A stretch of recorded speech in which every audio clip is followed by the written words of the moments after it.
The letter arrived without a return address. Tucked between two worn tomes Elian Marek had ordered from a second-hand shop in Thessaloniki. He might have tossed it, mistaking it for a misplaced library slip, had the ink not caught his iris. And iron dark, curling in characters he hadn't seen outside of ancient scrolls. He adjusted his glasses and sat at his cluttered desk, the morning sun filtering through dusty blinds. The envelope had no stamp, no seal.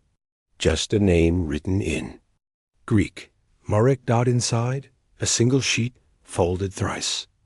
To the one who still listens to stone, the prison beneath Zante was not built to hold men. Do not let them find the mouth. The bound god dreams still, and dreams leak. D.P. Elian's heart kicked. D.P., those were the initials of Professor Demetrios Palion. A legendary archaeologist and his mentor declared missing 3 years ago during a solo dig in Zakynthos, Zante. Official reports claimed he'd drowned, swept away during a sudden sea storm. But Demetrios never did fieldwork alone, and he never made errors. Elian leaned back. The words "prison beneath Zante" stirred something deep in his memory. In his final lecture, Demetrios had spoken of pre-Greek myths beings buried under stone, not dead, but sealed. The world had laughed. He'd vanished days later. 3 days later, Elian stepped onto the rocky soil of Zakynthos, salt wind biting his cheeks. He walked alone through the narrow village paths of Korethi, a place so forgotten that even satellite maps blurred its edges.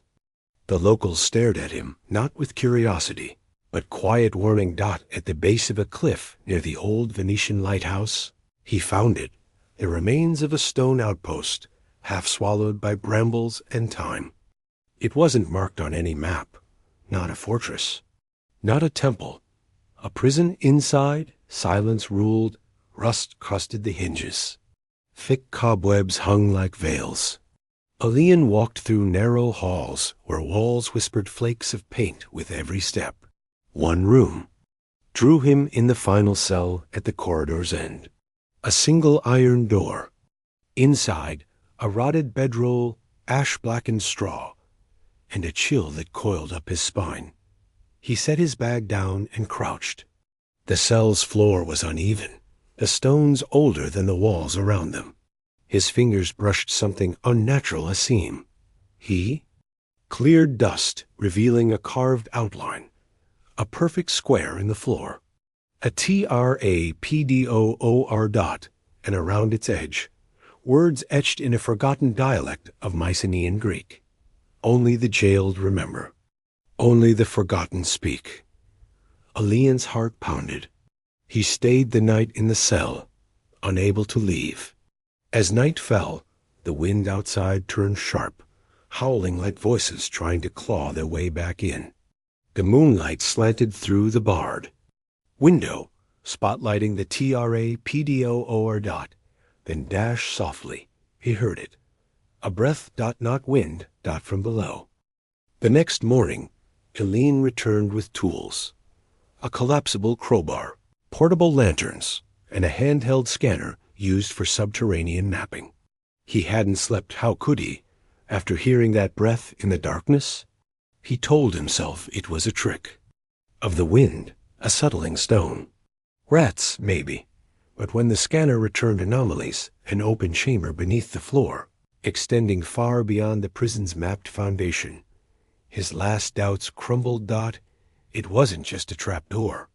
It was a gate. He pried it open. The hinges shrieked like something protesting from centuries of sleep. A staircase revealed itself, stone worn by time, disappearing into a deep blue-black void. Elian switched on his lantern, adjusted his scarf, and began the descent. The stairs curved steeply. Moss dripped from the walls like ancient sweat. The further he went, the colder the air grew. Time seemed to thicken each step, echoing too long, as if the sound had nowhere to go. After what felt like an hour, he reached the bottom, a wide, arched passage lit by faint phosphorescent moss.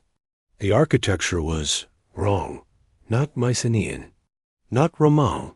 It looked older than memory itself, stonework interlocked in spirals, curves where there should have been symmetry. He was standing in a labyrinth. Elian? He turned so fast he nearly dropped his light. Rhea Apostolou stood on the stairs, panting, her coat soaked with rain. She was a local historian, one of the few who didn't treat Demetrios Palion like a madman. He'd emailed her about the prison, weeks before the trip, asking for any forgotten records. She must have tracked his location via the phone signal he'd finally turned back on. "What are you doing here?" he asked, more stunned than angry. "I should ask you the same," she sighed, stepping closer. "You didn't answer any messages. And ... Demetrios mentioned this place once, just once, the day before he disappeared." He handed her the letter ... As she read, her face paled. "The bound god." They moved deeper into the labyrinth chambers, branched off the main hall cells, altars, ossuaries. In one room, the walls bore carvings, men with no mouths, kneeling before a robed figure whose face was carved out of the stone entirely, not removed, missing, as if the rock itself rejected. The memory ... in another. Skeletons were stacked in niches, many headless. One held a bowl carved from volcanic glass. Blood-stained runes ran down its inner rim. "A sacrifice bowl. Romans didn't do this," Rhea whispered. "No," Elian said. "This is older than Rome." They found a staircase spiraling down into a larger central chamber. What they saw there froze them. A massive circular room, multi-level, like an ancient forum or amphitheater, but inverted. The platforms rose upward into darkness. The only light came from an opening in the ceiling far above, casting a sunbeam onto a single obsidian pillar in the center. That pillar breathed only barely, but it moved, inhaling and exhaling as if asleep. "Elian?" Rhea stepped backward, clutching his arm. "What is that?" He didn't answer. He couldn't, because it had no shape. It was stone, but not. It had the weight of something alive, ancient, bound by silence. Around its base were the rusted remains of chains the size of trees. The carvings around it read, "Here lies Chthonandi, God who heard too much." Rhea began to cry, not sobbing, just leaking tears, involuntarily, as if some part of her mind was breaking under the weight of what it was seeing. She fell to her knees, whispering in a language Elian didn't recognize. Turned to help her, but the ground beneath the pillar suddenly cracked. A gust of air hit them heavy. Sweet and rotted the pillar groaned. And then a voice echoed through the room, not aloud, but inside Elian's head. "You came. Finally. I remember your breath." Panicking, Elian grabbed Rhea and dragged her toward the corridor. The room began to vibrate, not like an earthquake, but like something massive shifting beneath their feet. The chains rattled, the stone arches moaned just as they reached the top of the stairwell. Elian looked back. The pillar was opening not breaking, not shattering unfolding as if it was never stone to begin with inside, only darkness. Not the absence of light, an actual thing, a presence. The shadow before creation and within that darkness, two glowing shapes blinked once, then vanished. They ran until their lungs failed. Back in the upper chamber, Rhea collapsed. Her skin was hot, her eyes unfocused. She began muttering again, this time clearer. "Elian," she said, grabbing his wrist, "the chained one." They tried to contain it with silence, with mouths torn and voices drowned. "What did it say to you?" he asked. She blinked slowly. "Nothing." Her voice dropped to a whisper. It didn't need to. The knocking had stopped, but its echo lived on in Elian's mind, like an itch under the skin. The whisper had spoken his name, his real name, not the version the world knew. Only one person had ever called him by it. His grandmother, a Greek, Orthodox mystic who warned him as a boy. Names are keys. Don't leave yours lying around. Rhea hadn't spoken in hours. She sat cross-legged on the cell floor, head bowed, humming the same soft, haunting tune in a language Elian still didn't recognize. He tried calling her name, touching her shoulder. Nothing stirred her dot then, just. Before dawn, she opened her eyes and said clearly, "It's waiting." "For what?" he asked. "For you to choose." He descended again, alone dot this time. The air didn't resist him. It welcomed him. The labyrinth no longer felt foreign. It felt familiar. Like walking through someone else's dream you'd visited long ago. The symbols on the walls shimmered now, as if layers of time peeled back with each step. He reached the main chamber and found a new path that opened behind the pillar dot beyond it. A spiral stair carved straight into the earth dot at the base, a sanctum. Stone. Benches formed a semicircle facing a raised platform, an ancient courtroom. Or perhaps a throne room. The murals here were the most complete. One showed a city burning beneath a sky split open like a wound. Shadow poured down as people screamed. Another depicted robed figures carving out their own tongues beneath an eclipse dot at the center stood. A massive obelisk, its surface etched with words in dozens of languages, all saying the same thing. Bind the voice. Seal the name. Forget the face. And then Elian saw something he hadn't expected. A body, not ancient, not mummified dot fresh dot it, was a man in a shredded archaeologist's coat, lying face down, throat slit, mouth stitched shut with copper wire. Elian knelt and turned over the ID badge, still clinging to his chest. Dr. Demetrios Palian. Elian's stomach lurched. The man had clearly died here. Not 3 years ago, but recently. The blood hadn't fully dried. Clutched in his hand, a journal. Wrapped in waxed leather. Elian opened it. The first line read, "If you're reading this, Elian, I failed. It tricked me. And it will trick you too." The entries were chilling. The God is not dead. It speaks with memory. It is memory. I came to study it, but it studied me first. They weren't worshippers. They were jailers. The cult of the jawless. Each gave up their voice to help drop it. Their souls still walk these tunnels, whispering. The prison is weakening. The chains made from alloyed stone and bloodline must be reforged or it will awaken fully. It wants a name, not any name, yours. The final page contained one line, scribbled in a shaking hand. Rhea isn't who you think she is. Elian dropped the journal. Memories struck him like lightning. Rhea's sudden arrival. Her knowing the path through the ruins, the visions. The language only she seemed to understand. Her bloodline, she once told him her ancestors served in Delphi, oracles to forgotten gods. Was Rhea a guide? Or was she something summoned? He turned to leave and saw Rhea standing in the archway, but her eyes weren't hers anymore. She spoke without moving her lips. The old blood returns. The chains have rusted. Say your name, Elian. Say it aloud. Let the forgotten remember. He backed away. You're not her. Her lips smiled. But the voice wasn't hers. No, but she opened the gate. And you are the lock. Stone cracked beneath his feet. The obelisk behind him began to hum. From the walls, the whispering. Began again thousands of voices.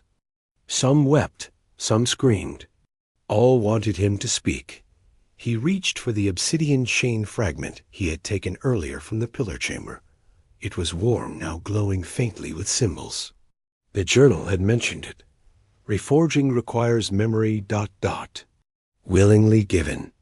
Elian knew what he had to do. The god didn't want sacrifice. It wanted identity.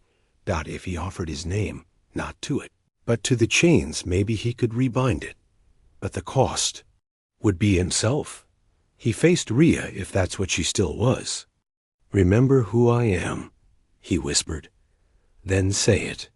And he did, his full name, the one buried with his grandmother's blessing, the name not even his passport bore. A name whispered only in cradle songs. As he spoke, the obsidian chain in his hand liquefied, slithering up his arm like a serpent. It burned.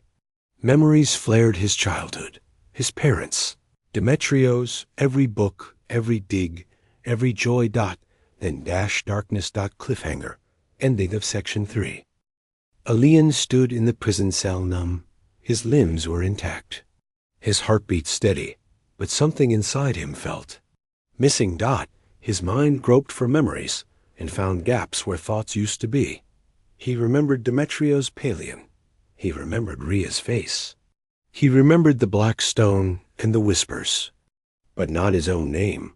Not fully. The note in his pocket, written in his own handwriting, read, "Don't say the name. Ever." The trapdoor was gone. In its place, seamless stone, as if the earth had never been broken. And yet, he could still feel it beneath. Not gone, just sleeping again. Back in Athens, Elian tried to reintegrate into normal life. He delivered Demetrios' journal to a private archival society known for handling anomalous archaeology. He lied in every report, filing the location as untraceable ruins lost to erosion. He didn't tell them about the whispers.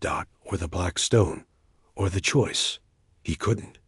The words wouldn't form. Like trying to speak underwater. A week later, the nightmares began. He dreamed of mouths sewn shut with copper wire, of a staircase spiraling endlessly downward, of a throne made of flesh and shadow, of Rhea standing at the edge of a void, her mouth open wide, yet voiceless. Each time he awoke, his hands trembled. Some mornings, the sheets were damp with soil. Once, he found tiny shards of obsidian under his fingernails. One rainy night, unable to bear the silence of his apartment, Elian returned to the prison. He didn't know why. Some pull beyond logic dragged him back. He stood in the same ruined cell, staring at the unbroken floor. He whispered, "I didn't say it." A breeze stirred the dust. The silence deepened. He turned to leave, but the door had closed behind him. Then a whisper. "The lock is flawed. The god remembers." The floor cracked once again, revealing the trapdoor. But this time, it opened on its own, lanternless breath. Tight, Elian descended. The labyrinth had changed. The arches were warped now. Stone dripped like candle wax. Walls were covered in fresh carvings, new ones in a handwriting he recognized as his own.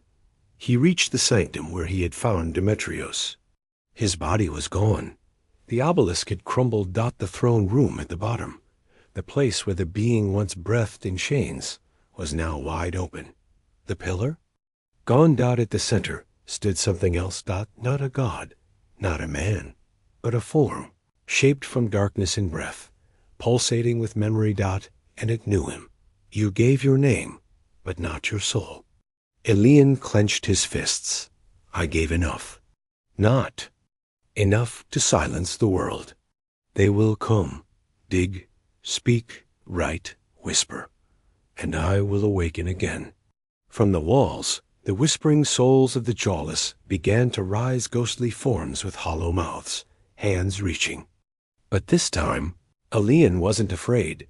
He reached into his coat and pulled out the last obsidian fragment, sharpened into a blade. "This time," he said, "I'm not binding you with words." He charged the figure. The darkness screamed, not in sound, but in vibration, rattling every stone in the temple. Shadows whipped like tendrils. The ghostly monks howled. Elian struck the obsidian heart of the being and spoke. No name, only memory. He forced every moment of his life into the stone. His mother's voice, the scent of books. The ocean wind from the Yasti cliffs, Demetrios' final smile, Rhea's voice whispering, "It's waiting." And finally himself, the truth of who he was, without a name. The temple's shattered dot light exploded from the blade, consuming the throne, the shadows, the voices. For a brief moment, Elian saw the being not as a god, but as a wound in time. A tear stitched over with silence, and he stitched it closed again, not with chains, but with memory.